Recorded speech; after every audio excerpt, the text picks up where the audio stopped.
Emperor Zalthun sat on his throne in the great palace. The throne was made of crystal and metal from 100 worlds. Around him the walls showed pictures of his vast empire, thousands of planets, millions of ships, billions of people who served him. "Your Majesty," said his advisor, bowing low, "we have a problem." The emperor had ruled for 300 years. He had seen many problems, wars, rebellions, natural disasters, but his voice sounded worried when he spoke. "What kind of problem?" "A ship, Your Majesty. A human ship. Our weapons cannot touch it. Humans?" The emperor looked at his data screen. "The simple people from the edge of the galaxy? They barely know how to fly in space." "Yes, Your Majesty, but something is wrong. Very wrong."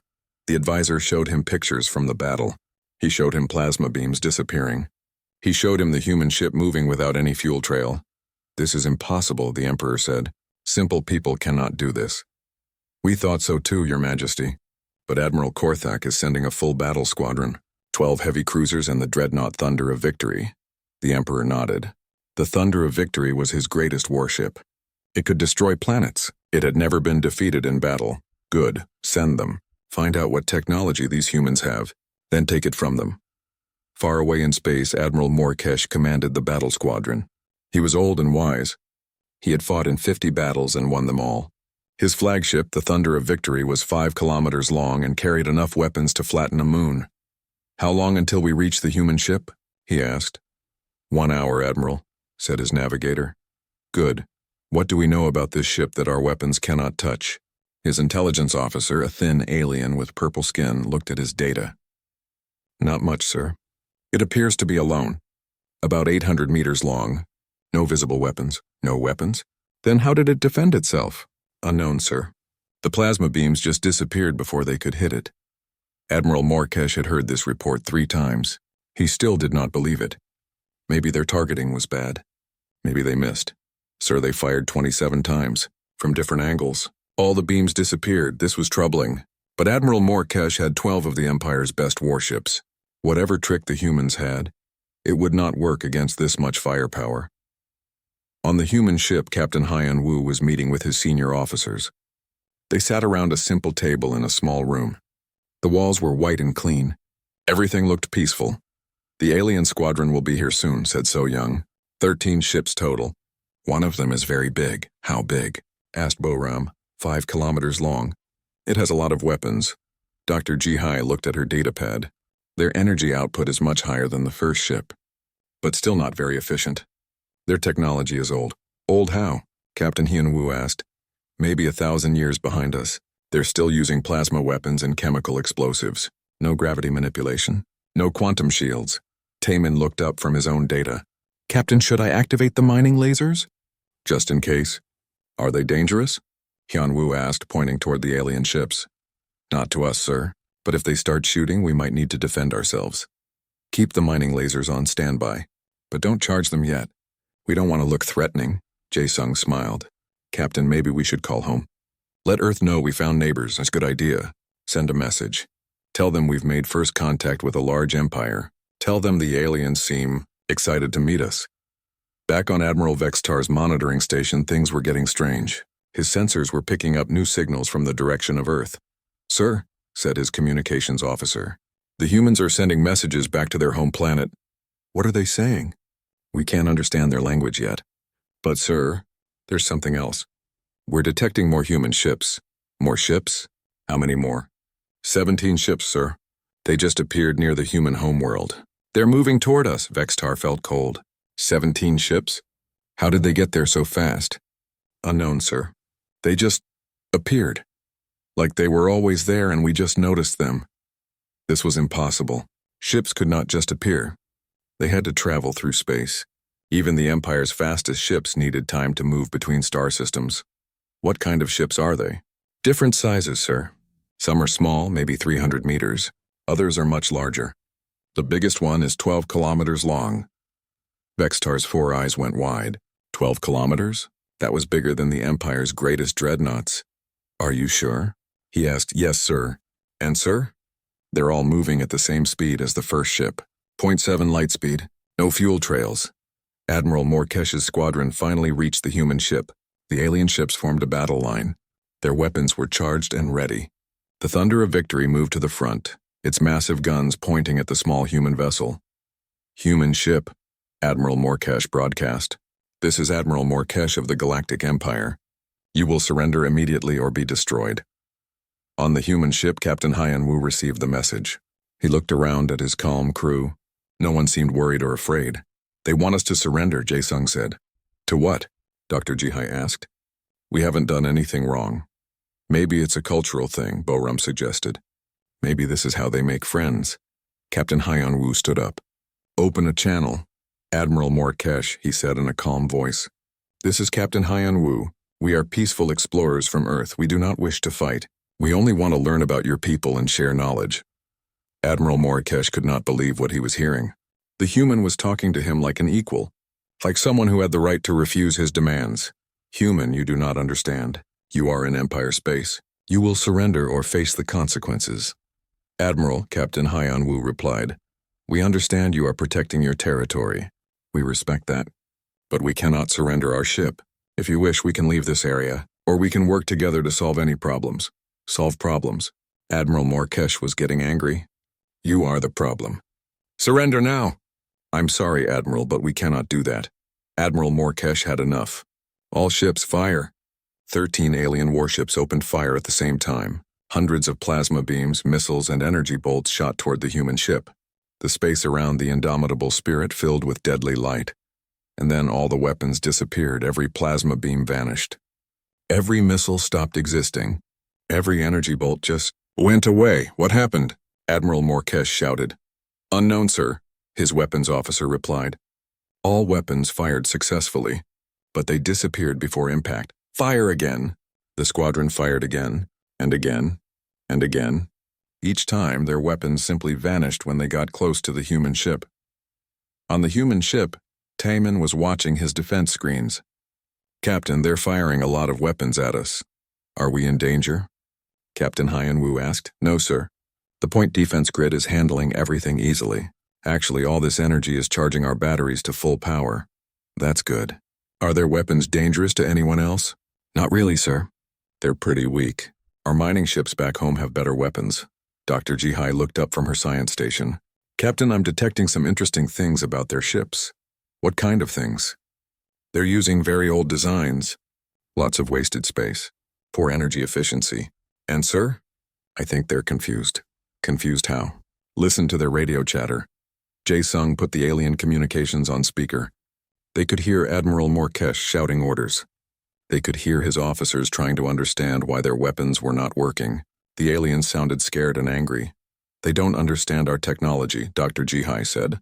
"They think we're using some kind of ancient superweapon. Should we explain it to them?" Captain Hyan-Woo asked. "We could try, but I don't think they would believe us." Boram looked at her engineering displays. "Captain, we have another problem." "What now?" "Some of their ships are overheating. If they keep firing like this, their power cores might explode." Captain Hyan-Woo sighed. "We can't let them hurt themselves." "Open a channel to the Admiral." "Admiral Morkesh," he said. "Please stop firing your weapons. Your ships are overheating. We don't want anyone to get hurt." Admiral Morkesh heard the message and felt something he had never felt before. Complete confusion. The humans were worried about his ships?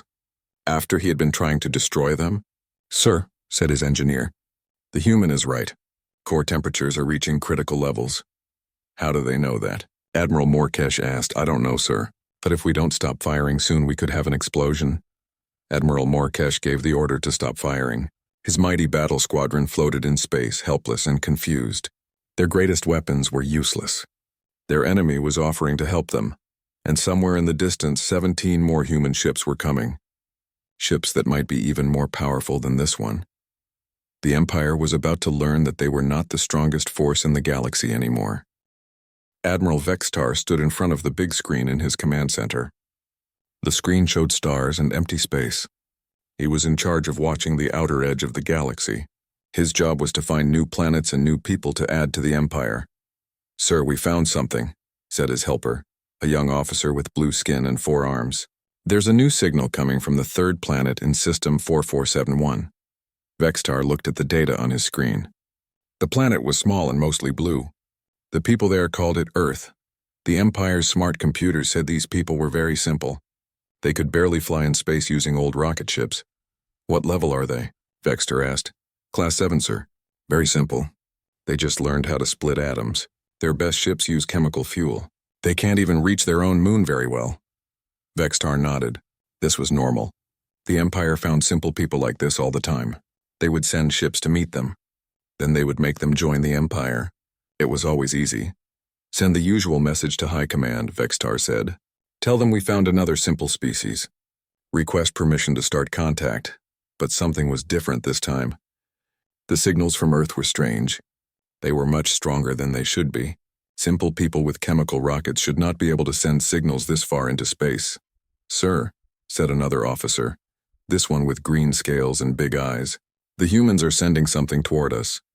What do you mean? Vextar asked. A ship, sir. It's moving very fast, faster than it should be able to move. Vextar frowned. This did not make sense. Simple people could not build fast ships. Their computers must be wrong. Far away, Captain Hyun-woo sat in his chair on the bridge of his ship. The ship was called the Indomitable Spirit. It was humanity's first ship built to travel between stars. The walls were white and clean. Blue lights ran along the edges. Everything looked smooth and simple. How long until we reach the alien station? Hyun-woo asked. 6 hours, Captain, said his pilot, a young woman named So Young. She had short black hair and quick fingers that danced over her controls. The gravity drive is working perfectly. Good. Keep us on course. Ji-hai, what do your scans show? Dr. Ji-hai looked up from her science station. She had long hair tied back and wore a simple blue uniform like everyone else. The alien station is big, Captain. Maybe 2 kilometers long. It has weapons, but they look old. Their power output is very low. Interesting, Hyun-woo said. They must be saving energy. Captain, said Timon from his position at the weapons console. He was tall and had calm eyes. Should I charge our defense grid? Not yet. We're here to say hello, not to fight, but keep everything ready just in case. Back on the alien station, Vextar was getting worried. The human ship was moving too fast. Much too fast. His best ships could not move that fast. How fast is it going? He asked. 0.7 light speed, sir, came the answer. Vextar's 4 eyes went wide. That was impossible. Simple people could not travel that fast. Only the Empire's best warships could reach such speeds, are you sure? He asked. Yes, sir. And sir, there's something else. The ship is not using any fuel we can detect. What do you mean? We can't see any exhaust. No plasma trail. No energy waste. It's like the ship is just moving through space without pushing against anything. Vextar felt cold. This was very wrong. Simple people should use simple rockets. They should leave trails of fire and smoke behind them. They should move slowly and carefully. Get me Commander Zilmoth, Vextar ordered.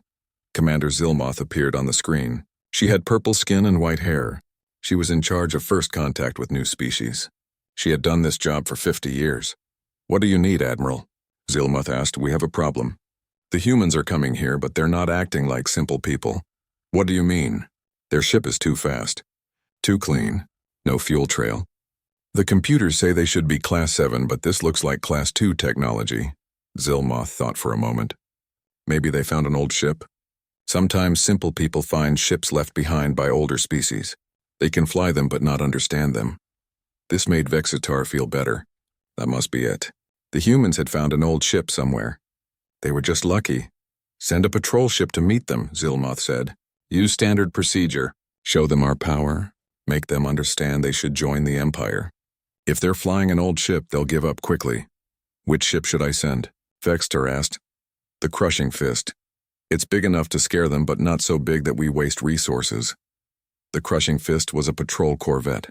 It was 300 meters long and had enough weapons to destroy a city. Its captain was Velkaris, a young officer who wanted to prove himself. Captain Velkaris, Vextar said over the communication system. You will intercept the human ship. Show them our power. Make them surrender. Yes, sir, Velkaris replied. How long do I have? They will be here in 4 hours. Be ready. On the human ship, Captain Hyun-woo was having lunch with his officers. They ate simple food and talked about their mission. What do we know about these aliens? Asked Boram, the chief engineer. She was small but very smart about machines. Not much, Ji-hai said. Their signals show they have a big empire. Thousands of worlds. They've been in space for a very long time. Are they friendly? Asked Jae-sung, the communications officer. He had a kind face and spoke many languages. We don't know yet, Hyunwoo said. That's why we're here. To find out. Captain, So-young called from the bridge. I'm detecting a ship coming toward us. It's much smaller than the station. Hyunwoo stood up. Battle stations? No, sir. Just one ship. It doesn't look like an attack force. Hyunwoo nodded. They're probably coming to say hello. Let's go meet our new neighbors. He walked back to the bridge with his officers. Everything was calm and quiet. The crew went to their stations without hurry or fear. Taemin, bring the defense grid online but keep it passive, Hyunwoo ordered. Defense grid activated, Captain. All systems green. On his station, Admiral Vextar watched the two ships move toward each other. The human ship still showed no signs of slowing down or changing course. It moved like it owned the space around it. Sir, said his sensor officer. The human ship just activated something. Power levels are rising. Weapons? Unknown, sir. The energy pattern is strange. It doesn't match anything in our database. Vexatar felt worried again. Simple people should not have energy patterns that the Empire had never seen before. They should have simple weapons that the Empire understood. Tell Captain Velkaris to be careful, Vextar ordered. The two ships moved closer to each other in the dark space between stars. Neither knew what the other was capable of. Neither knew that this meeting would change everything in the galaxy. The human ship continued forward, calm and steady. Its crew was ready for anything but hoped for friendship. The alien ship approached with weapons ready and orders to show strength. In a few minutes they would meet. And the galaxy would never be the same again. Captain Velkaris sat in his command chair aboard the crushing fist. His ship was moving fast toward the human vessel. Through the big window he could see stars moving past them. His crew was ready for battle. How long until we reach them? Velkaris asked. 2 minutes, Captain, said his pilot. The pilot had gray skin and 6 fingers on each hand. Should I slow down? No, I want them to see how fast we can move. It will scare them. Velkaris looked at his weapon controls. He had plasma cannons that could melt mountains. He had missiles that could crack open ships like eggs. The humans in their old stolen ship would give up quickly when they saw his power. Sir, said his sensor officer, something is wrong with our targeting system. What do you mean wrong? I can't get a lock on the human ship. Every time I try, the system says there's nothing there. Velkaris frowned. But we can see it.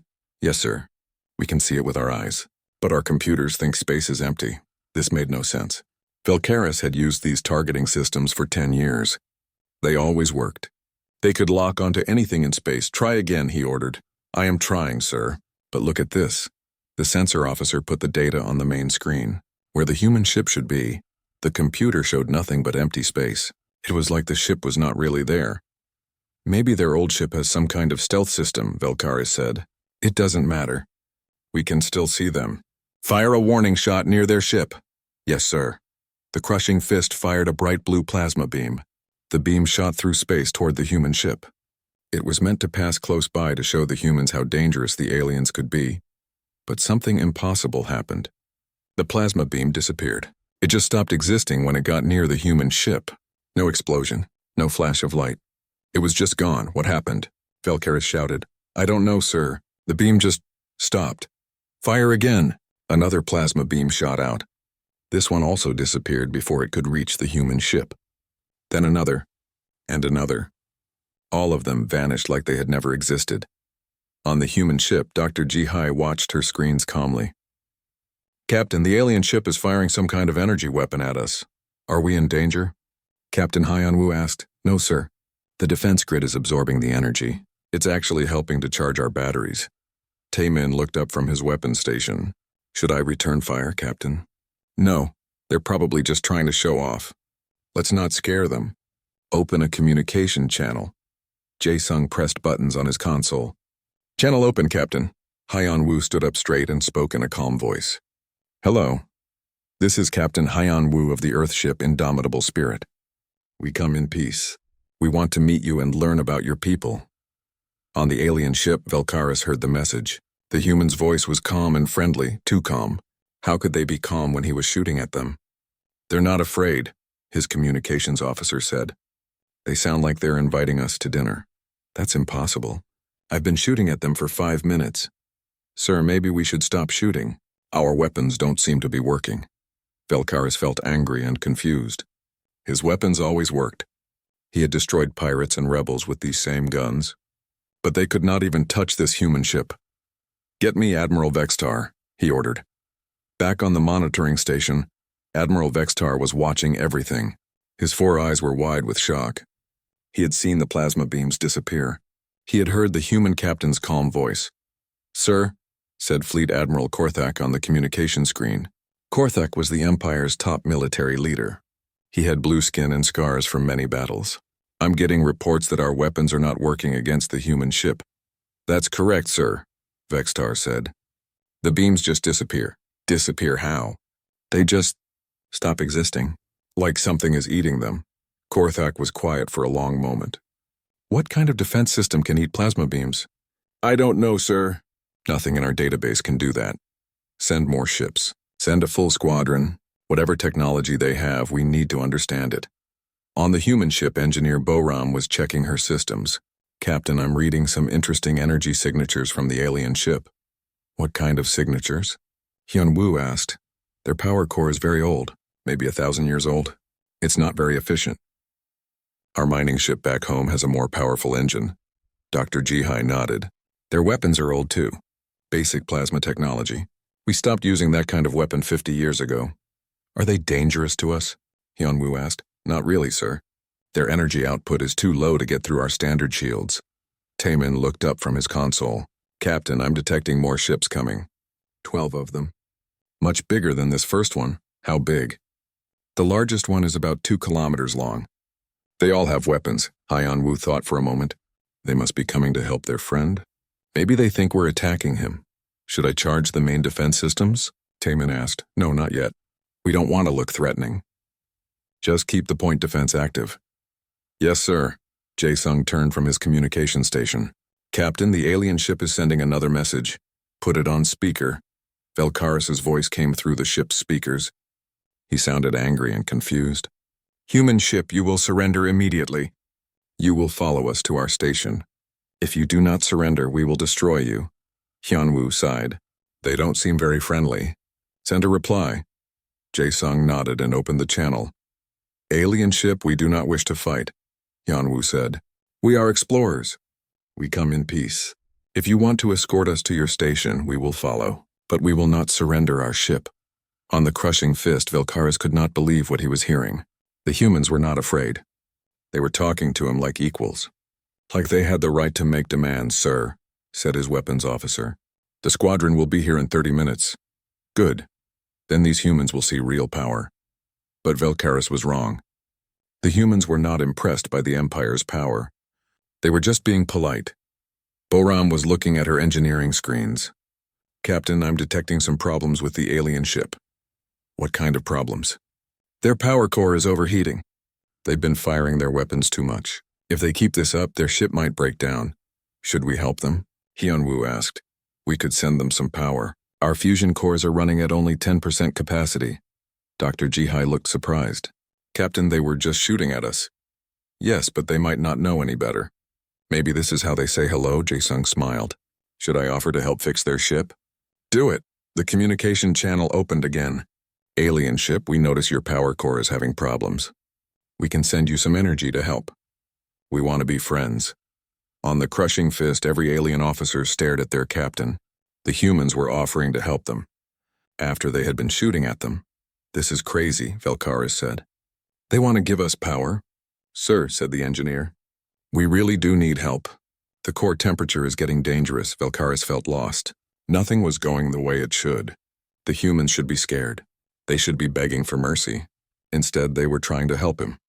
"Sir," said the communications officer, "Admiral Vextar is asking for a status report."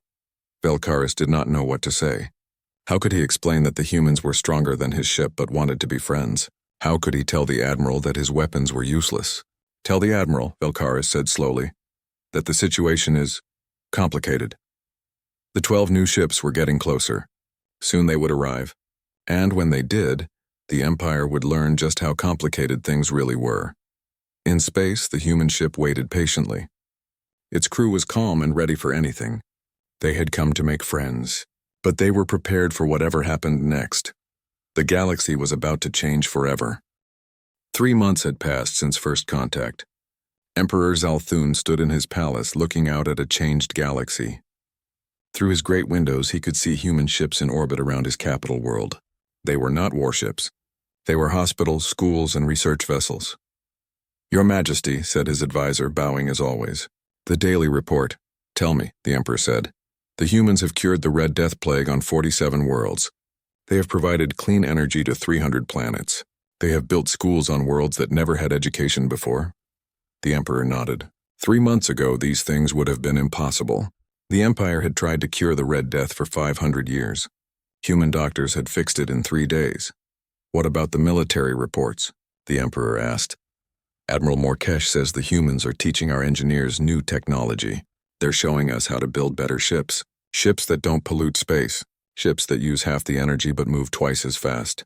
Are they giving us weapons?" "No, Your Majesty. They say weapons are not helpful for building peace." The Emperor smiled. He was learning to think like humans. Peace was better than war. Building was better than destroying. On the human embassy ship, Ambassador Dong Hyun was meeting with Ye Jin, Earth's new galactic relations coordinator.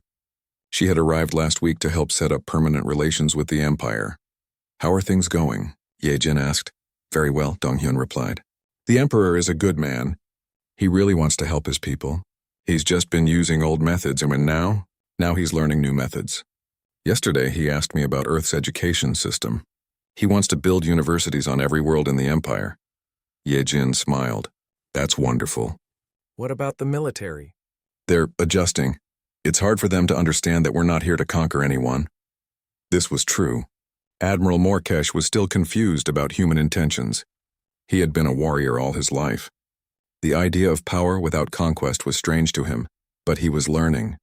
Human engineers had shown him how to build ships that helped people instead of hurting them, ships that carried medicine instead of weapons, ships that explored instead of invaded. Ambassador Ye Jin said, "Earth wants me to ask about something." "What?" "The Empire has mentioned other galaxies, other species that might need help." Dong Hyun nodded. "The Emperor told me about the Andromeda contact. Apparently there are people there who are having trouble with their star going dark. Can we help?" "Probably. We have the stellar engineering ships, but it would be a big project." "How big?" "We'd need to send the Aurora-class vessels. Maybe 10 of them." Ye Jin made notes on her datapad. Aurora-class ships were humanity's largest construction vessels. Each one was 50 kilometers long and could rebuild solar systems. "I'll send the request to Earth," she said. While they were talking, something was happening in space near the human embassy. Captain Wu Jin had arrived with his ship, the Terra's Promise. The Terra's Promise was not like the exploration ships that had come before. It was a real human warship, not built for fighting but built to defend. It was 20 kilometers long and had technology that the Empire could not even understand. When Admiral Morkesh saw it on his screens, he called an emergency meeting. "Look at this," he told his officers. "This is what a human military ship looks like." The alien officers stared at the images. The ship was beautiful and terrible at the same time. It had no visible weapons, but it bent space around itself just by existing. "How powerful is it?" asked his sensor officer. "I don't know," Admiral Morkesh replied. "Our computers can't measure it. The power output is too high. Should we be worried?" "No. The humans have been nothing but helpful. But this shows us how little we understood about them." On the Terra's Promise, Captain Wu Jin was having tea with his senior officers. The ship's bridge was large and comfortable with big windows showing the stars. "Any problems with the Empire?" he asked his security chief, a woman named Inha. "None, Captain. They're very polite. Very eager to learn. They seem grateful that we're here to help." "Good. What about our mission?" "All systems normal, Captain. Earth wants us to patrol this sector and help with any problems that come up." "And the crew?" "Happy to be here, Captain. It's nice to have a peaceful mission for once." Captain Wu Jin nodded. The Terra's Promise had been built during humanity's expansion into deep space. Back then they thought they might meet hostile aliens. Instead, they had found people who needed help. Down on the Imperial capital world, something amazing was happening. Human teachers were showing alien children how to build things instead of breaking them. Human doctors were teaching alien healers about new medicines. Human engineers were showing alien workers how to clean polluted worlds. Dr. Subin was one of those teachers. She was a young engineer who specialized in gravity manipulation. She was trying to explain the basics to a group of Empire scientists. The key, she said, is to think of gravity as a tool, not a force. You can bend it, shape it, use it to help you. But how?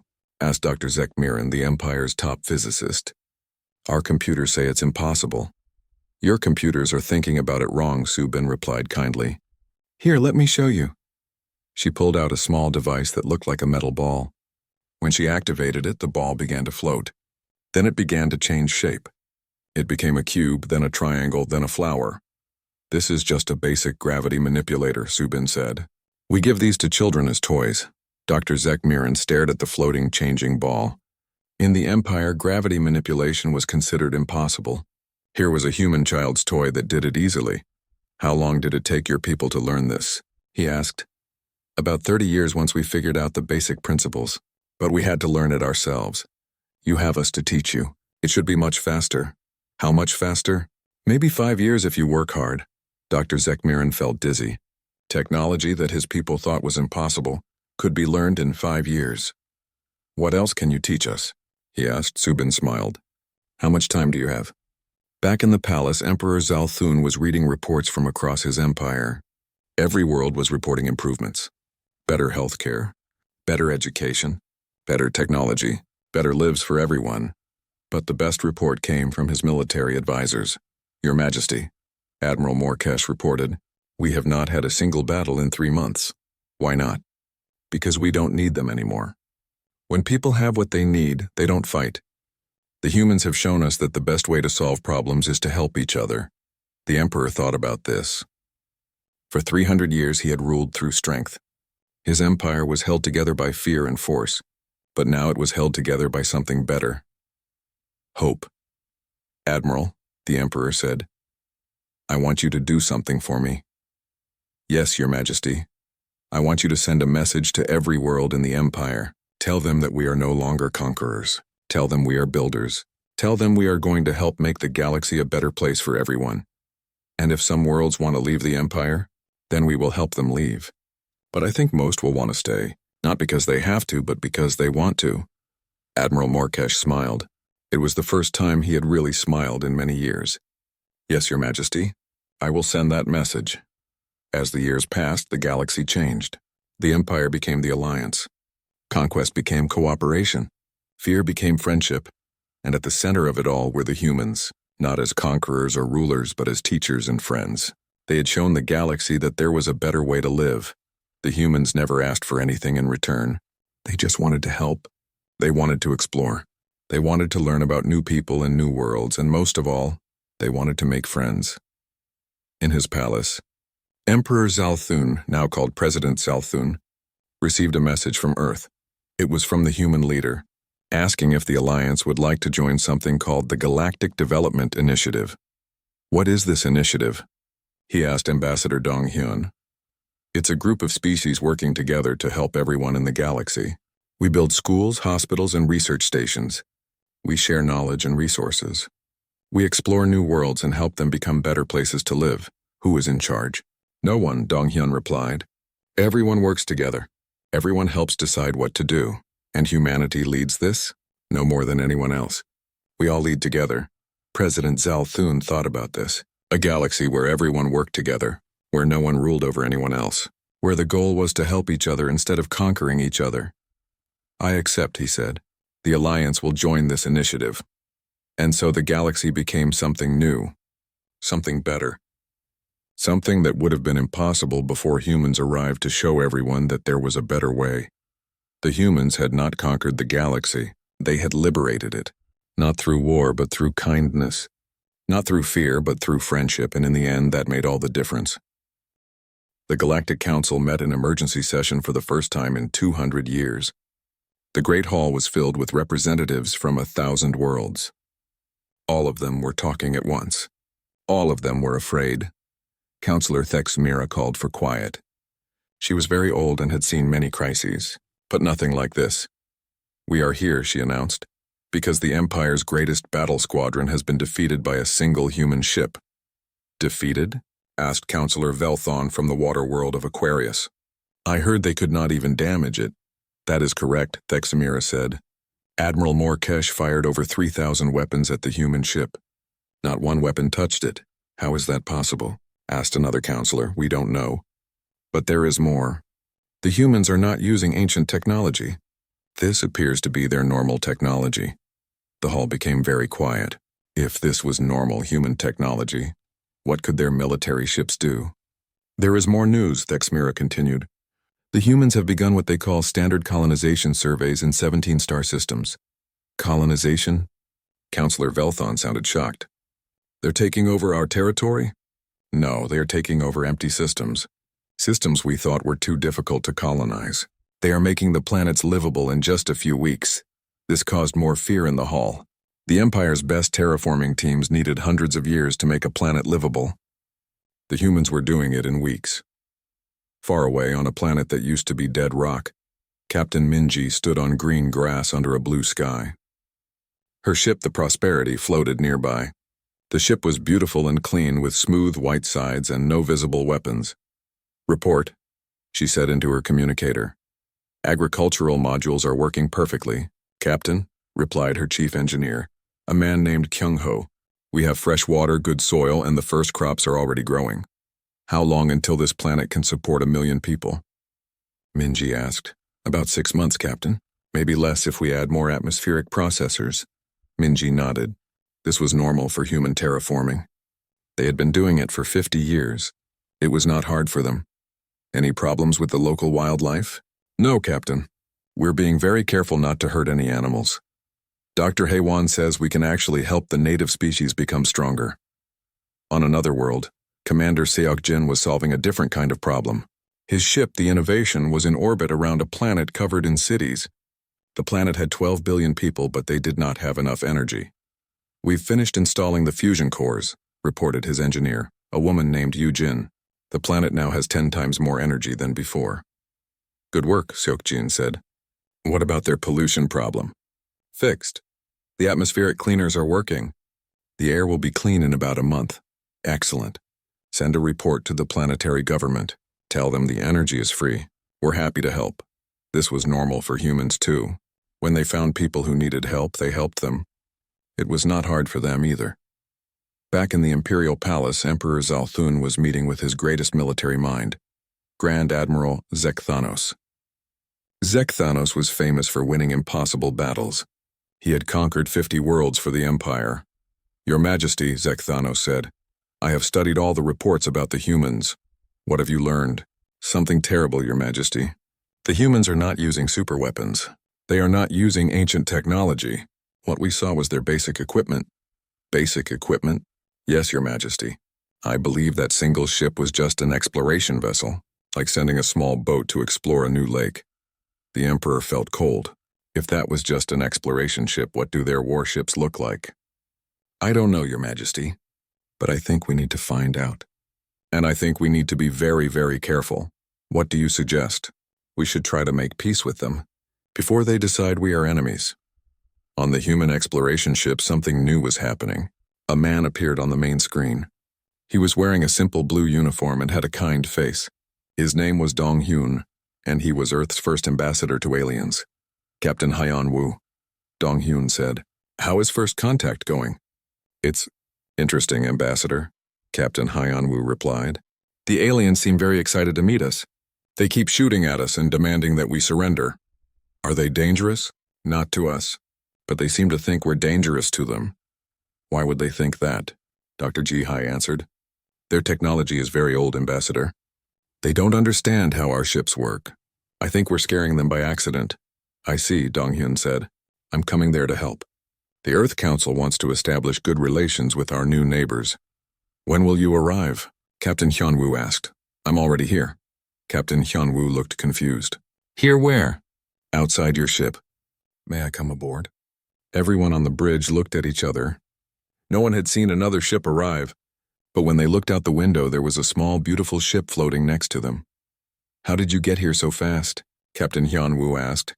I used the express route, Dong-hyun said with a smile. The new quantum gates make travel much easier. On Admiral Morkesh's flagship, the sensor officer was having a bad day. First, human weapons that could not be detected. Now human ships that appeared from nowhere. Sir, he reported to the admiral. Another human ship just appeared. Appeared from where? From nowhere, sir. It's just there. Admiral Morkesh looked out his window. The new human ship was small and beautiful. It had no visible weapons. It looked like it was made for peaceful travel. Are there any more surprises? Admiral Morkesh asked. Well, sir, the humans are broadcasting a message. They want to talk. The message came through in perfect Imperial language. Imperial ships, this is Ambassador Dong Hyun of Earth. I would like to speak with your leader about establishing peaceful relations between our peoples. Admiral Morkesh did not know what to say. The humans spoke their language perfectly. They had appeared from nowhere. And they were asking to talk like this was a normal meeting between friends. Put me through to the Emperor, Admiral Morkesh ordered. When Emperor Zalthun heard about the human ambassador, he made a decision that would change history. Bring him here, the Emperor commanded. I will meet with this human. Ambassador Dong Hyun traveled to the Imperial capital world on his small ship. The journey took him through the heart of the Empire. He saw thousands of worlds, billions of people, great cities and mighty fleets. When he reached the capital, he sent a simple message to Earth. First contact successful. The locals seemed friendly but a little confused. Bringing gifts as planned. We'll establish embassy soon. The gifts he brought were simple things by human standards. Plans for clean energy. Medicine for diseases that had plagued the Empire for centuries. Technology to grow food on dead worlds. What the Empire saw as miracles, humans called basic humanitarian aid. When Dong Hyun met the Emperor, he was polite and respectful. He brought greetings from Earth and offers of friendship. Your Majesty, he said, we are honored to meet you. We hope our two peoples can be friends. What do you want from us? The Emperor asked. Nothing, Your Majesty. We want to share knowledge. We want to help solve problems. We want to explore the galaxy together. You want nothing? Friendship, Your Majesty. That is all. The Emperor looked at this simple human in his simple clothes. This man represented a people who could destroy the Empire without trying. But all he wanted was friendship. What if we said no? The Emperor asked. Then we would respect your wishes, Dong Hyun replied. We would explore other parts of the galaxy. We would leave you in peace. You would not conquer us? Why would we do that? Conquest brings only pain. Friendship brings joy. For the first time in 300 years, Emperor Zalthun felt truly humbled. These humans had power beyond his imagination, but they chose to use it for helping others. Tell me about your people, the Emperor said. And as Dong Hyun began to speak, the Emperor realized that the galaxy had just become a much larger and more wonderful place.